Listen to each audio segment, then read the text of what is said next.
content of this advertising. I was in a motorcycle accident and I broke my leg. They wouldn't even do surgery on me for 2 months until the swelling went down. I still have to pay bills. That's what I was worried about. So I just got on the phone and I called Austin Jackson. They were very good, professional. The settlement that I received was life-changing. All my bills are paid and I'm doing well.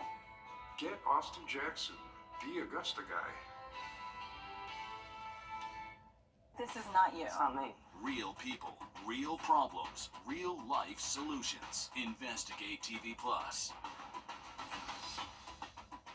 The First Alert team, named best in Georgia.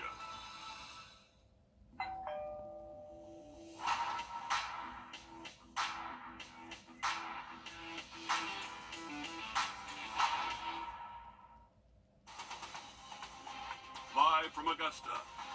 You're watching News 12, live at 5. Well, live at 5, a transformer fire prompting Plant Vogtle to declare an alert this afternoon. Good evening, I'm Wrdw. And I'm Meredith Anderson. The alert came at noon today at Units 1 and 2. That's the older part of the Waynesboro plant. The alert was lifted at 2:36 this afternoon. Now, plant conditions did not threaten public safety. The U.S. Nuclear Regulatory Commission, or NRC, as well as state and local agencies were notified that the emergency was resolved. Now, trained personnel are working on recovery efforts in close coordination with federal, state, and local officials on scene. Yeah, you're taking a live look now at Plant Vogtle. You can see Units 1, 2, 3, and 4.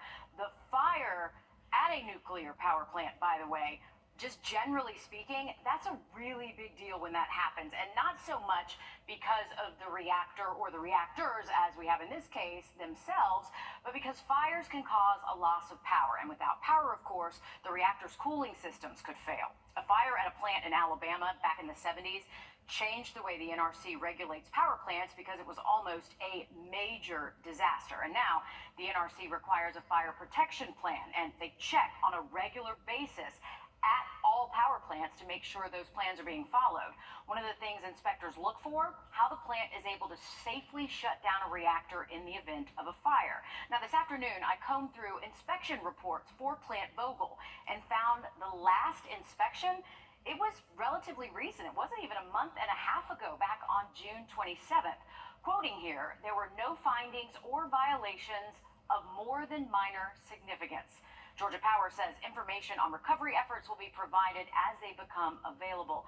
And of course, we will continue to do our own digging into this as well, but it looks as though we sure dodged a bullet today. Absolutely, a fire, transformer fire there at Plant Vogtle 1 and 2. We learned about this at around 1 this afternoon, and then we were able to push that out over our News 12 app and then online, and then we were able to get on digital and YouTube as well to be able to stream this and give you live updates as they were happening throughout the afternoon. Right, so make sure you have that app because it is an actual lifesaver when you need to get this information.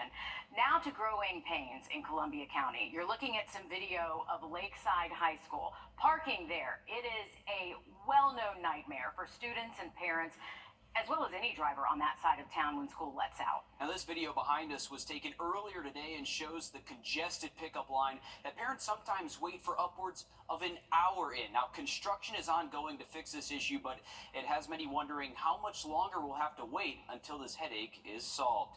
Kennedy Payne is live at 5 in our newsroom. And Kennedy, do you have any good news for us here? Well, it's going to be an ongoing issue for sure. When I last spoke to the superintendent right before school started, he says they expect construction to go on the entire first semester, meaning that parents and students will be dealing with this for quite some time.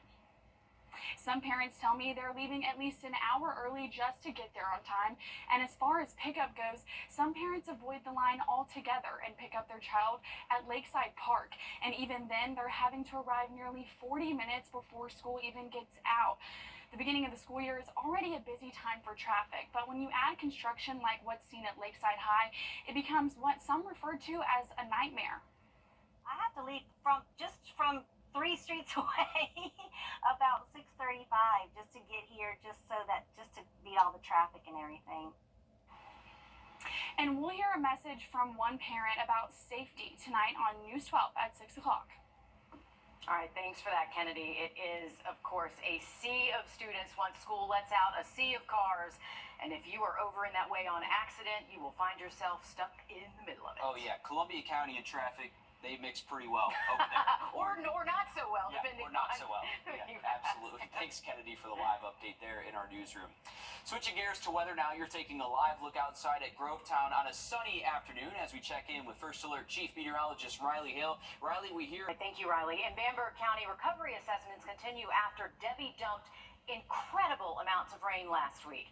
The Edison River Basin still under a voluntary evacuation alert as the floodwaters stick around. County leaders are still monitoring the area as road closures from last week are still in effect tonight. And now we wait for these floodwaters to drain. That's what everyone's waiting for and hoping for at this point. Yeah, fingers crossed. Audrey Dickherber shows us how the focus shifts to how many now will financially recover. It's been around a week since Tropical Storm Debbie hit, and lots of roads still look like this, while people are trying to seek help and figure out what to do next, hoping that comes before the next storm does. Today, the County of Bamberg released a form for people to fill out who have been impacted by the storm. They say you can also call their non-emergency number, 803-245-3013, for help. Local teams were also seen throughout the county assessing damage and trying to help, but they urge you to be careful as 16 roads are still full of water and closed off to the public to keep people safe. While there are some resources in Bamberg for those in need, some people who live farther out are having a hard time getting help anytime bad weather hits the area. It was just, riding out the storm. I've been through lots of hurricanes, but this one was really strange. It was a strange storm to me. It was just too much water, Coming up all new on News 12 at 6 o'clock, we'll tell you how you can get help and what roads to avoid. In Bamberg, Audrey Dickherber on your side. And they're getting more water there in Bamberg, unfortunately. The last thing they need. The last thing they need. But here's a look over at Cedar Creek Road in Wagner, also hit hard by flooding from Debbie. It's been more than a year since we learned of people struggling with flooding, sitting rainwater, and washouts from normal storms. Aiken County officials tell us they've spent anywhere from $30,000 to $50,000 trying to solve the issue along with SCDOT. I'm sure that number has gone up now. A student at Murphy Middle School in Augusta bringing a knife to school and showing it to other students. That's at least what a letter sent home to parents tonight says. The Richmond County School System police say they were notified and they are addressing the incident. Now, this comes just a few days after a gun was found at Butler High School on Friday. And just in the last 20 minutes, Columbia County says Westmont Elementary could be ready to open by the end of this week. Good news here for parents and students. The new school was not ready for students in time for when classes began last week. Students have been reporting to the Columbia County Performing Arts Center since then as construction is being finished. Now the district says things should be done by Friday. The district says additional communication will come down to parents on Thursday. A $2.3 million micro enterprise center for small businesses is one step closer to becoming a reality in Augusta. Today, the official beginning of construction began on Augusta Technical College's Accelerate Augusta. This project is aimed at boosting local economic growth by supporting small business development and supporting entrepreneurs. It'll be in the renovated IMP building in the heart of downtown Augusta. Augusta leadership says they're incredibly excited to see this project get off the ground. We have designed the project, we have gotten it under budget. That's been one of our biggest challenges is rising construction costs. So now we've done it and we've started construction and the project should be completed in end of January 2025 and be fully operable second quarter of next year. All new on News 12 at 6 o'clock, your Hallie Turner has much more on how this tech incubator will benefit the Garden City. Well, cell phones will soon be banned in some capacity for students in public schools all across South Carolina. Now, this stems from a temporary law the state legislature approved, and the details of what this ban will look like, well, that's now being worked out. Our State House reporter Mary Green has more. Right now, the State Board of Education is in the process of approving a model policy for this school's cell phone ban. Once it gets the okay, districts can choose to implement that policy or put stricter measures in place. The Department of Education has crafted a policy for the state board to consider, which it gave initial approval Tuesday. It would prohibit students from accessing devices, including cell phones, smartwatches, tablets, and gaming devices during the school day, unless the superintendent approves their use. Students would have to keep their phones and other devices in their lockers, backpacks, or wherever the district decides they should be kept. And districts would be able to outright prohibit students from bringing them on campus at all. Districts would still have some discretion over whether this applies to time spent on school buses, field trips, and athletic events. What teachers told us overwhelmingly was that cell phones during the day are limiting their ability to teach. It is causing distractions and classroom management concerns. However, some believe that potential disciplinary penalties students could face for violating their district's policy, like suspensions, could have unintended consequences. If the intent of this policy is to help our students be more engaged in learning, removing them from the classroom is not going to assist with that. And board members say they overall are in support of this policy and could have approved it as soon as Tuesday afternoon. But during a committee meeting Tuesday morning, they decided instead to pump the brakes for a little bit so they could give it a little bit more consideration and work out some details for their next meeting in September. Reporting West Columbia, I'm Mary Green. The state board chair says that still puts them on track to fulfill the department's goal of statewide implementation by January. However, some districts might have already put their own policies in place before then. Well, another beautiful mural is added to Augusta. This is the 12x8 mural completed for Bridge Builder Communities. The Leadership Augusta class of 2024 chose this location and the artwork, which reflects the shared values of building bridges to a brighter future for the most vulnerable members in our community. Now, you can spot this mural for yourself on Mary Street at Bridge Builder Communities. Riley? Well, luckily, over the next couple of days, we are going to see a little relief from the heat. Our high temperatures at least dropping below average, and we should start to dry out a little bit, too. We'll have that full forecast next.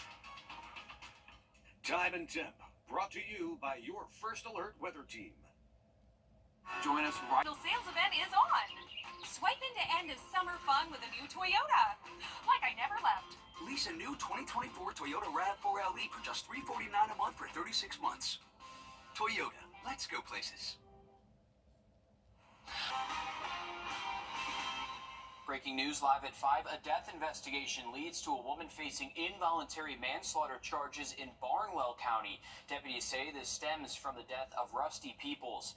Amanda Goldsmith is also charged with distribution of fentanyl stemming from a narcotics investigation. We're working to learn more about what potential evidence led to Goldsmith's arrest. How long will a computer last? And when will you know that it's time to get a new one? I'm Jamie Tucker, coming up with the questions we've all asked and the answers that could save you money. First Alert Radar, powered by Jim Hudson Automotive Group. Yeah, I am radical. Xfinity Internet for just $30 a month for 12 months. Xfinity, bring on the good stuff. This is the latest system we're watching heading straight towards the southeast. Expect to see heavy showers and thunderstorms and We've issued a first alert for all of our counties here in the CSRA, and that's for the chance of strong. We are tracking a strong line of thunderstorms heading directly towards central Georgia. You can see right here, no one being spared from this first alert for today. You do have to flip. the First Alert Radar Network. All the sweeps are working here, keeping every neighborhood covered. One of the most important and most expensive pieces of tech you probably have in your home is your personal computer. And we want these things to last as long as possible. Our consumer tech reporter Jamie Tucker takes a look at what you can do to make them last longer. What the Tech, sponsored by Augusta Preparatory Day School. If you Google how long do computers last, experts are going to say between 2 and 5 years, 8 years tops. And while there are no expiration dates really on computers, with proper maintenance, you can get as much as a decade's worth of use out of a computer. But how do you know when it's time to get a new one? Well, if you keep seeing this blue screen of death on a PC, it's time to get a new one, as that suggests a serious problem. Now, slow startups can signify an issue, but it might also mean you just have a lot of programs that load automatically whenever you start the computer. So go to your settings to find apps, then click Startup. Uncheck any of those programs you don't need to load immediately. Buzzing or knocking noises can be a sign it's about to die, but it could also mean something as simple as the fan needs replacing. But a computer tech can diagnose that. Give them a call, let them hear what it sounds like before you unplug everything and take it to their shop. And to extend the life of a computer, download new security updates when they're available. Replace old hard drives with solid-state hard drives. Turn off the computer a couple of times a week. And keep the computer clean. Bring it outside, get some compressed air, and get all the dust out from the inside. And make sure it's plugged into a surge protector to prevent power spikes and lightning strikes. The number one cause of PCs dying is malware and viruses. Never click on suspicious links, and for goodness sake, don't give a so-called tech expert scammer control of your computer. If you keep it maintained, a computer can last a lot longer than some of the experts think. That's What the Tech. I'm Jamie Tucker. And it can cost more to repair a computer than to purchase a new one. Check with a computer technician and get an estimate before they repair it. Areas of South Carolina's low country are still underwater after Debbie rolled through, but crews are back to work with beach renourishment at Folly Beach. The U.S. Army Corps of Engineers says they saw minimal damage from Debbie, and they're moving forward with their work. This project is meant to protect Folly Beach in the event of another hurricane by dumping roughly 1.3 million cubic yards of sand. That's about 130,000 dump trucks worth of sand. Prior beach renourishments have been credited with protecting many homes when Hurricane Ian rolled through. The project should be finished by Labor Day weekend. Well, it is Tuesday, which means we have our latest sunshade winner, sponsored by Plunkett Heating and Air. Congratulations to Julie Ilhart from Lincolnton, Georgia. Just go to, if you want to get your own sunshade, all you have to do is go to wrdw.com, click on contests, and enter your email right there. I'm going to look at that forecast for you just after a short break. And we're back. You're listening to Save Your Money. Welcome back, folks. I wanted to show you a graph of just showing lake levels over the last 30 days. You can see just about 20 days ago, we saw it peak just a little bit about over 328.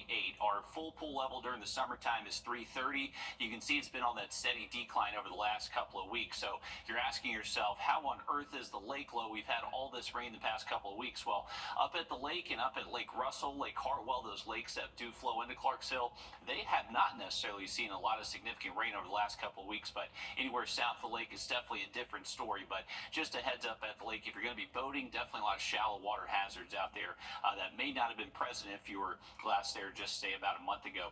Our temperature is around 84 degrees. We did see a quick little storm pass by Bushfield, helped cool us off a good bit, and that storm is now passing through Burke County, Barnwell County, and for us here around Augusta and that I-20 corridor, most of us are dry, but we got a new storm dropping through Tolliver and most likely going to impact Hancock County next behind that. For this evening, rain chances do look low for us here in Augusta, and heading into tomorrow, we're going to feel a little relief from the heat. That northeast wind is going to keep our high temperatures in the 80s tomorrow, and generally just cloudy, not necessarily a ton of rain out there for your Wednesday outlook. Thursday and Friday, even nicer, mostly sunny skies, and we're going to see those morning temps in the 60s, and then by the weekend, just a little bit hotter with just an isolated storm by Saturday. All right, thanks, Riley. Stick with us. We'll have a sports special coming up here, News 12 live at 5, and then after that, we'll have much more news, weather, and sports on News 12 at 6 o'clock.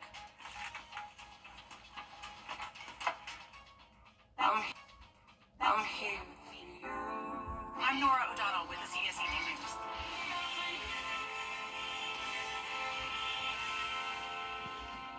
I was in a motorcycle accident and I broke my leg. They wouldn't even do surgery on me for 2 months until the swelling went down. I still have to pay bills. That's what I was worried about. So I just got on the phone and I called Austin Jackson. They were very good, professional. The settlement that I received was life-changing. All my bills are paid and I'm doing well. Get Austin Jackson, the Augusta guy. Who you trust matters. At News 1226, Finding truth is our promise to you, checking the facts on all sides. And we'll continue to keep you To covered. serve you with accuracy. Now, we have issued a first alert weather days. Impact. Our IT will continue following this story and transparency.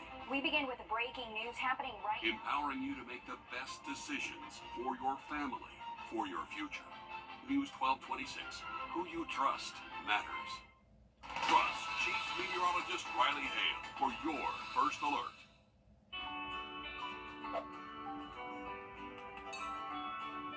Every time you visit Parker's Kitchen, your support makes a difference, impacting education for kids of all ages. And none of this happens without you. Live from Augusta, you're watching News 12 at 6 o'clock. Tonight, an alert issued and then canceled after a situation at Plant Vogel that happened right around noon.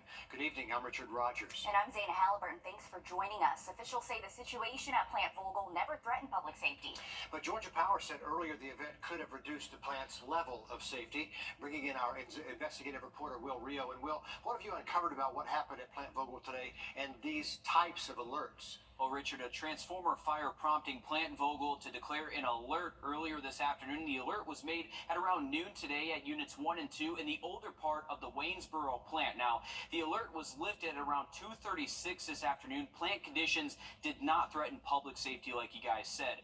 We learned about this situation at around 1 this afternoon and pushed that info out on our News 12 app and our website. Meanwhile, the U.S. Nuclear Regulatory Commission, or the NRC, as well as state and local agencies were notified that the emergency was resolved. Trained personnel are working on recovery efforts in close coordination with federal, state, and local officials. Fires at nuclear power plants are a big deal, not so much because of the reactor itself, but because fires can cause a loss of power, and without power, the reactor's cooling systems could fail. A fire at a plant in Alabama in the 70s changed the way the NRC regulates power plants because it was almost a disaster. Now the NRC requires a fire protection plan. The NRC regularly inspects how plants achieve and maintain the reactor's safe shutdown capability in the event of a fire. Plant Vogel just had their inspection on June 27th, so not even a month and a half ago. There were no findings or violations of more than minor significance were identified during that inspection. Georgia Power says information on recovery efforts will be provided as they become available. Good news, things are resolved there. Thank you for breaking down this alert, Will. New in the last hour, Columbia County School District leaders say construction on the new Westmont Elementary School could be finished by this Friday. Since the start of the school year, students have been learning at the Columbia County Performing Arts Center. There is a contingency plan in place just in case things don't go as planned. If that does go into effect, students will head to the Columbia County School District Support Department Complex. That's on Riverwatch. They expect to have more information for parents on Thursday. Breaking news here at 6 o'clock. 2 Aiken men sentenced in separate cases for sexual misconduct with a minor. James Finch was arrested on June 29th of last year and charged with criminal sexual conduct with a minor in the second degree and criminal sexual conduct in the third degree. He pled guilty on Monday and was sentenced to 18 years in prison for the second degree charge and 10 years for the third degree charge. He'll have to register as a sex offender and he'll be placed in the medical wing at the detention center. Jarrell Stevens also pled guilty Monday. He was arrested back in November of 21, charged with criminal sexual conduct with a minor or attempt, victim to 11 to 14 years of age, inclusive second degree. He was sentenced to 10 years and must register also as a sex offender. Much more news ahead right now, though. A check of the weather as we give you a live look at downtown Augusta and check in with First Alert meteorologist Riley Hale. And we'll head to the ballpark in just a few minutes, Riley. Thanks. City leaders looking to set boundaries when it comes to the mayor's credit card. Questions from commissioners started last month after Mayor Garnett Johnson asked for more than $40,000 to cover his credit card expenses for city business over the last 6 months. Your City Hood is live in the newsroom in Sydney. The goal of today was to reach a solution when it comes to reimbursing the mayor. And unfortunately, that did not happen. Instead, the conversation was moved again to the next Finance Committee meeting. And just a note here, the mayor is not breaking any policy by asking for reimbursements to his personal credit card. That's because there is no policy for such requests. Now, there were questions from commissioners regarding if they should change the existing policy to fit the needs of the mayor, but both the city's finance director and procurement director says this could open a floodgate when it comes to other elected officials, meaning that if you make an exception for one, you would potentially have to make an exception for all.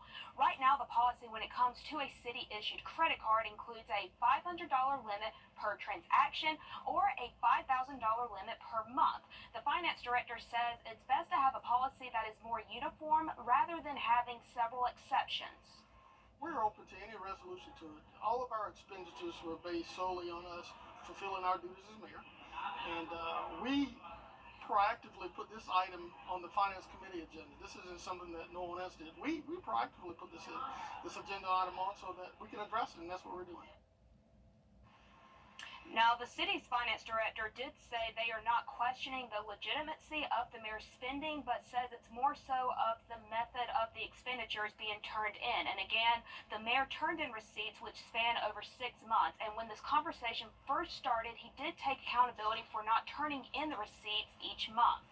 Good to have a plan in place going forward. Sydney Hood in our newsroom for us this evening. New tonight, the Burke County Sheriff is responding to county leaders' request to replace the Gregory T. Coursey dedication sign outside of their headquarters. Just a few weeks ago, some leaders expressed their concerns about the signage being removed without the board's approval. Tonight, Sheriff Alfonso Williams is firing back, noting that the board does have control of all property belonging to the county, but citing case law, the board's control over county property is limited to motor vehicles and equipment, going on to quote a Supreme Court appeal that the sheriff has the exclusive right to remove signs from vehicles, which in summary should extend to the building signage. We have the full letter on our website. It's been 1 week since Debbie brought flooding to our southern counties. Some roads in Bamberg are still unusable. Many homeowners are looking for assistance and aren't having much luck. Your Audrey Dickherberg looks at what's being done to get help. After Tropical Storm Debbie, many roads still look like this, and people who live out in rural communities are trying to figure out how to get help and where to get it, hoping that it'll come before the next storm does. It's an emotional thing. I've put 17 years of my life into this house and into this community, and I love it, and I don't want to leave it, but if I don't get some help, I'm going to have to. I'm going to have to just take what I can get and go. Looking for help, but not knowing where to turn. We're forgotten. I feel like we're forgotten in the rural communities of South Carolina. I just feel like we're forgotten. Donna and many others live in a community about 20 minutes away from Bamberg, making it even harder to get help. And after Tropical Storm Debbie, part of her roof fell into her home. Now, with a hole in her ceiling and water filling up buckets on her floor, she's frantically looking for help. It was just nonstop.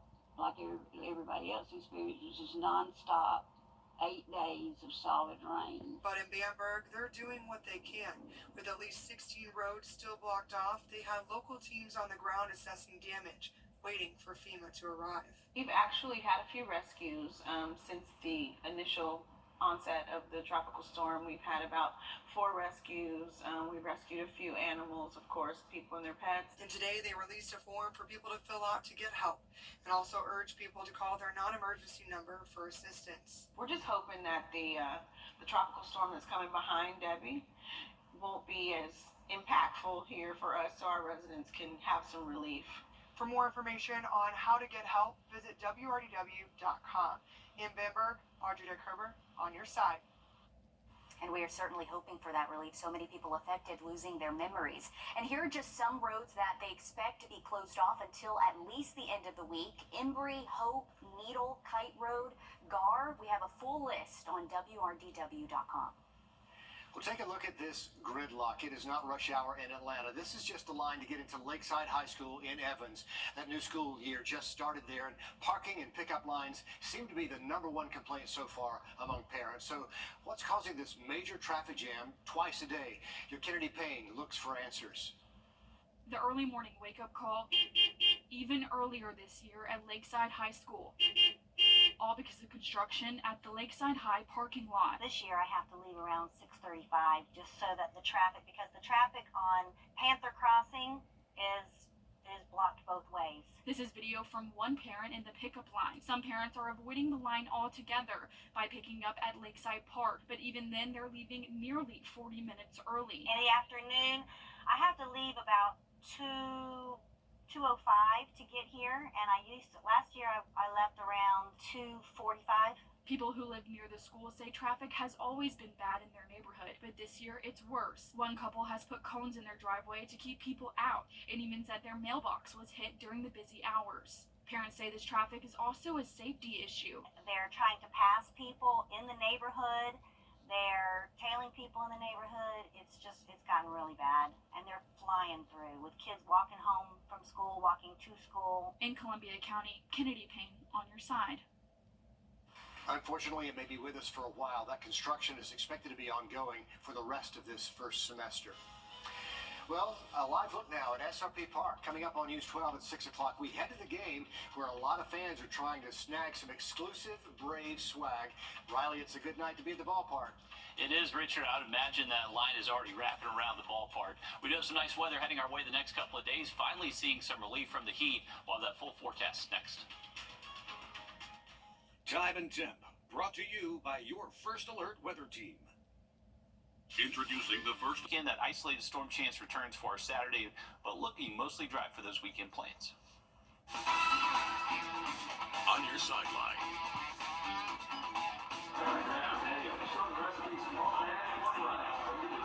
Hey, Riley said it's a good night to be at the ballpark, and you better count them because there's not many left. And there's not going to be many left of these either. Only 1,000 were ordered from tonight. You have to want to get one of those Ronald Acuna Jr. MVP bobbleheads from last season. They ordered about 1,000 right at the start of the season, early May, and then they ordered 1,000 more because it did so well, and they wanted to make sure every single fan could get one of these. Let's see how many they think are left. Hey guys, how many do you think you've given away of these?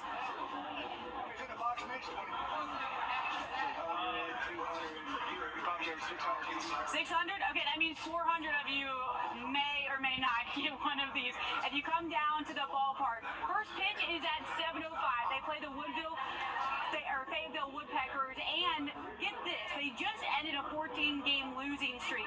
So this is a chance to see them before they end the entire season. It's the last of 2 homestands, so make sure you make it out to the ballpark because there's also going to be an announcement from the mayor, but I'll let Richard go ahead and tell you what that'll be. Bobblehead night is such a huge night at SRP Park. I'm surprised they have a few hundred of those left. And you can see just right behind Alyssa, so many people coming in right now. So certainly getting there pretty early. We're talking about first pitch happening at 7:05. Yeah, so they're there to get those bobbleheads and their cold drinks and settle in for a night of baseball. Alyssa, thanks so much. And as she just mentioned, we can also expect an update tonight on tourism in North Augusta. The city's mayor, Britton Williams, taking the field at SRP Park right around 6:30 for Tourism Reimagined. It's a celebration. Okay, and of course we're going to update you tonight on what the mayor has to say. But again, that happening at 6:30. And if you want to head out to SRP Park, head out there now. Grab that bobblehead while they still have some left. Coming up, business is about to accelerate in Augusta. We have new details on the CSRA's newest hub for small businesses. First Alert Radar, powered by Jim Hudson Automotive Group. I'm Donald J. About to fix it.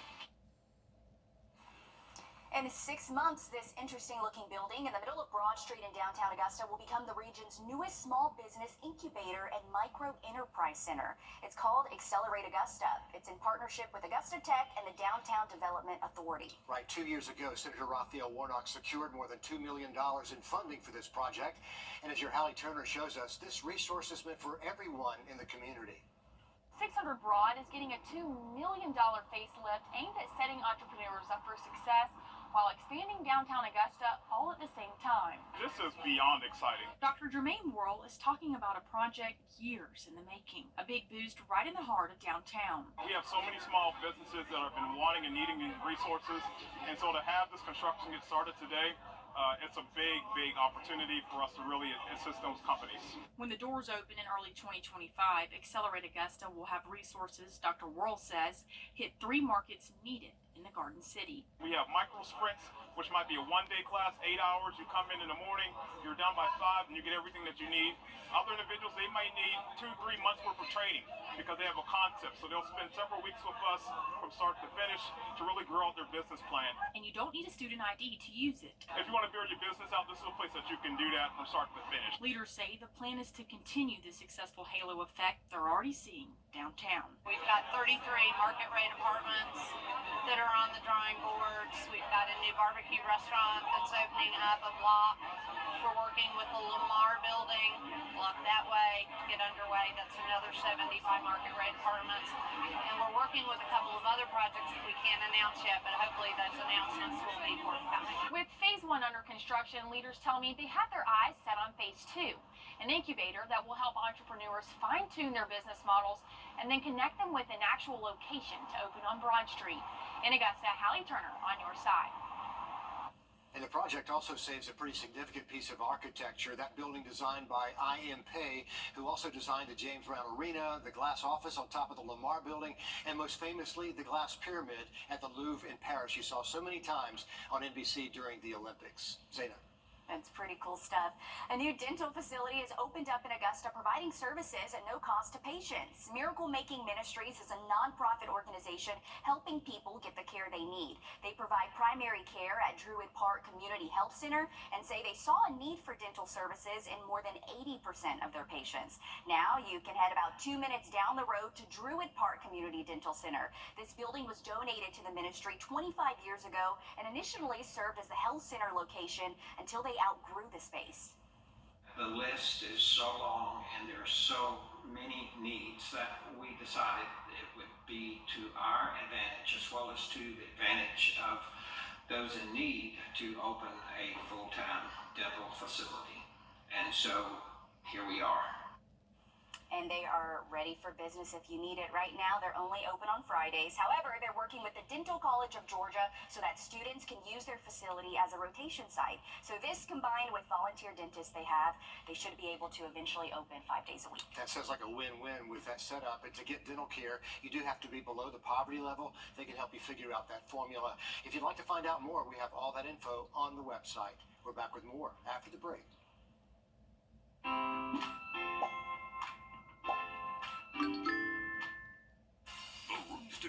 Imagine the big vacation is finally here and it's time to head to the airport.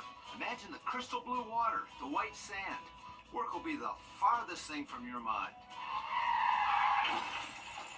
Imagine missing your flight, the injuries. The only vacation you'll get is at home, in pain. George Sink Injury Lawyers has seen most every kind of accident. We've helped thousands of people just like you get the help and money they need faster. Call all 9s now. Well, our actual high temperatures will stay in the 80s Wednesday and Thursday, and our feel-like temperatures will feel much better as well. Well below 100, at least through Friday, but by the weekend, it's going to feel like August again, but looking to be a little bit drier over the next several days. Our next live update comes at the top of the hour on 26 News. And then join us back on News 12 at 11.